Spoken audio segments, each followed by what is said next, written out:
What's up, good people? Welcome back to another episode of Undrafted Views. We're here. We talk sports from the sidelines, and today we're going to answer the question: is this the year the Utah Jazz go deep in the playoffs? Let's get into it. The Utah Jazz are currently number 4 in the Western Conference with a record of 42-25. Now, the Jazz have always been a pretty good regular season team, but is this the year that they go deep in the playoffs? No, it's not the year, and because they have barriers of entry, unfortunately, and it'll be the current top three teams are their barrier of entry, and then for the Jazz to be successful, and for me to state a claim of going deep in the playoffs, they would have to make it to the conference finals because what Quin Snyder and that team has been able to do is at least get to the semifinals, and for me, that's not enough anymore. So I say no. I don't believe that they can make it to. They can go deep into the playoffs because the barrier of entry for me is too tough. Oh, wow. Now, Quin Snyder has been the head coach of the Utah Jazz for like 8 seasons. They have had a couple of first round exits. And it's disappointing because for me, all I can remember is Donovan Mitchell in the bubble. Oh my That gosh. last game, right? He Yep. was lying face down on the court. Mike Conley had just clanked a basket at the buzzer after, coming back from like 14 points or whatnot. And Donovan was so deflated. Like, I want to get that image out of my head. But that's like all I think about when I think about the Utah Jazz and their playoff hopes. That game was so good. And it also made me a little bit mad because he should have gotten back and he didn't. There was a moment of time I know he probably felt like the game was over, but the play was still a play was still happening and he just kind of he was flat out prostrate on the court. I was just like, Yeah. "Oh my gosh, yeah. That was heartbreaking, but at what point will they recover from that? I almost feel like, to your point, that they're still living the 2020 bubble demise. Every Mm. time the playoffs come, and we're just talking about 2021 just recently, and now we're going into 2022, and I don't think it is them per se that won't get them. I just think that there's three other teams that are much better. So that's Yeah. why I say their barrier of entry for me into the conference finals, because that's what they'll have to go through. They'll eventually have to go through one of the three teams to make it out of the semifinals, and I just don't see it happening. Now, if Mm. anything, maybe they can get one up on the Grizzlies. Maybe do a 7 game series. They can take it to full seven, and maybe, just maybe, the Jazz can come out victorious to make it to the conference finals. But if they are up against the Suns and the Warriors in the semifinals, then that's it. So, and I say that because I don't know if the Jazz did enough midseason to help with their roster.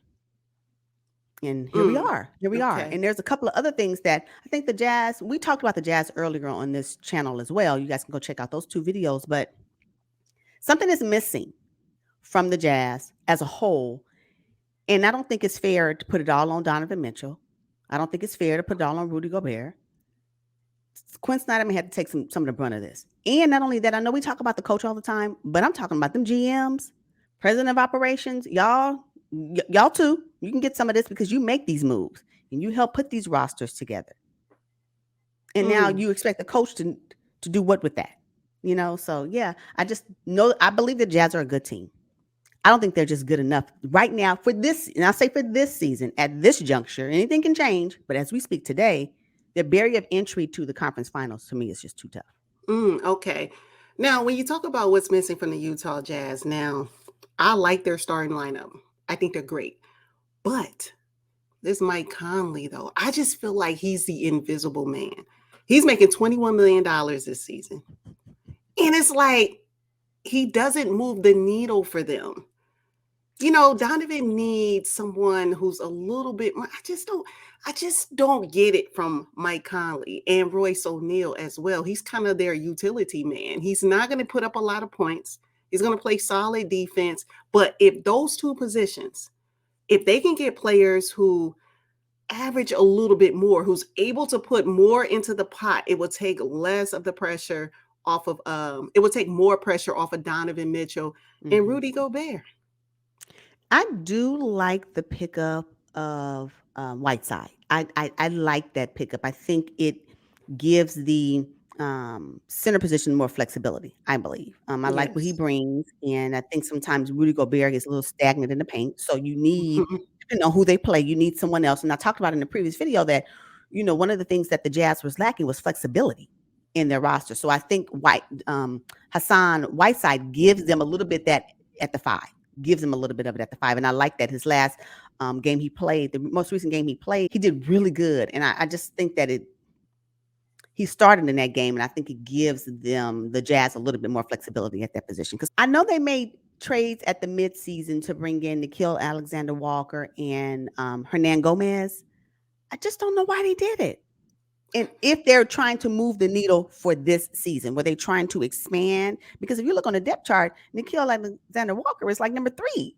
Yeah. And he's barely even getting minutes right now. I mean, he may get 7 minutes each time they've played.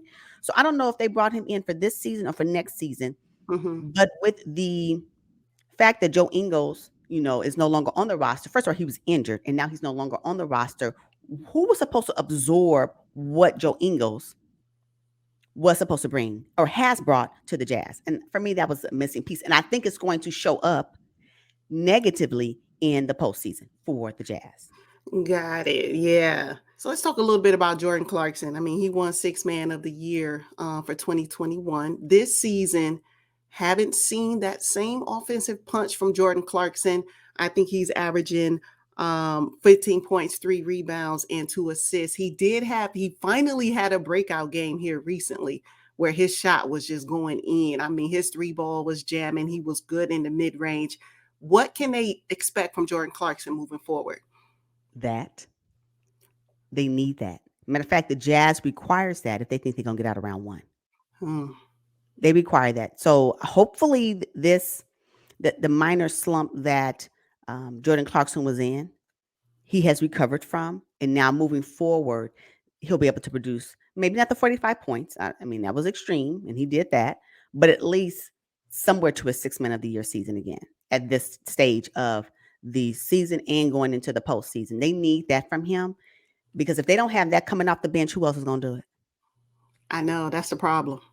Yeah. Yeah. So again, the flexibility of this roster for me is still a challenge. I don't understand what that looks like. And I'm saying that when we're talking about them going deep, right? Again, up against at least 2 of the 3 teams that is going to be their barrier of entry. So how do they match up? They don't right now. They may have earlier in this year when they was like number 2 and 3, the Jazz, or number 3, but they're not like that today. Another thing that's missing for me is that sometimes why do they not close out the games? Where is the mental toughness at the end of the stretch?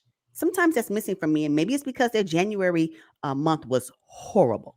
Their Mm, January month, they lost so many games in January. I just think maybe because all the things, the injuries and the protocol issues, it just kind of maybe it stagnated them in a bit. So hopefully they're getting back into rhythm. But I'm gonna need for them to always maintain their mental toughness, always know that they are on the prowl to win the game. There is no time to relax. I don't care if you mm, up you 15 points. If you played the game of basketball and if you watched the game of basketball, a 20-point lead can be going like that. yes. So stop getting lax. I think that's one of the things that I hate to see. I don't know if they take the regular season that serious. They've already been number 1 before. Maybe it's just we've been there, done that. But yeah, in order for you to get proper positioning, because that's what you need to be focused on right now, proper positioning. You want to make sure that you can stay mentally tough in the games. And sometimes they're really big on who is the floor general, who is the leader in the locker room. Who is that for the Jazz? I know that it could have been Joe Ingles, but he's no longer on their roster. Um, but who's going to absorb that particular role as a player for the Jazz? And maybe they already have it. I don't know who that is. It's not You clear to know, me. maybe it's Mike Conley. He's not their best player, and it doesn't have to be the best No, player. I no, no. mean, but maybe it's Mike Conley. Maybe that's what he brings. I mean, like I said, they're paying him $21 million. He's got to be bringing something more than what we're seeing on the court. Hmm. Hmm. Okay. I hope so. I think that whatever it is, whoever the leader is, do more. I mean, it's just not enough. It's not enough to get them deep in the playoffs. And that's what's concerning for me with this current roster structure. And maybe they need to. I think the Jazz fans need it. I think the NBA needs to see Jazz go deep. I mean, they have good players. They have great players. It's just the It's just not enough, and they need to Yeah. give us more. Yeah. Yeah, I agree with you on that. Okay. Let's get into the next 5 games for the Utah Jazz. They play the Milwaukee Bucks and then the Chicago Bulls and the Los Angeles Clippers at home. And Mhm. then they go into New York and play the Knicks and the Nets back to back. How do you think they'll do on that stretch? I think they'll come out of that stretch 3-2.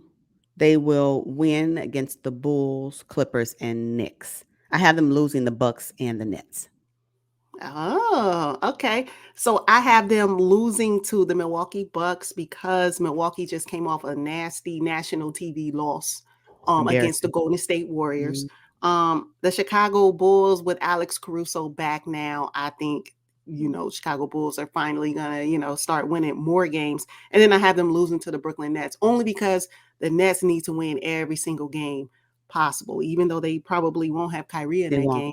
Mm-mm. Yeah, and then I had them winning against the LA Clippers and the New York Knicks. I mean, So you have them going what? 2-3 on this stretch. Okay, that's fair. Mhm. That's fair. Yeah, the pickup of or the return of Alex Caruso does change the game a little bit. He is just coming back, so yeah, that's fair. I can support that. Something else that's going to be really that I'm really looking forward to watching for the Jazz in this regular season is these marquee matchups. Let's talk about it because we're talking. I believe they're going to eventually play the Dallas Mavericks in the postseason, be it in round one.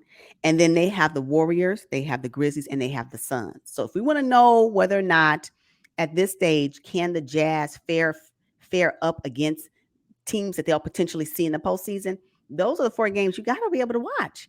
And Yeah. right now, if at this 1 game series that they may play, that if they can't get past that, then there's your answer, I think. All right, y'all. We are going to wrap up this episode on the Utah Jazz. Make sure you drop down in the comments and let us know if you think the Utah Jazz will go deep in the playoffs this season. Thank you for watching. We will see you guys on the next one. But until then, Peace. peace out.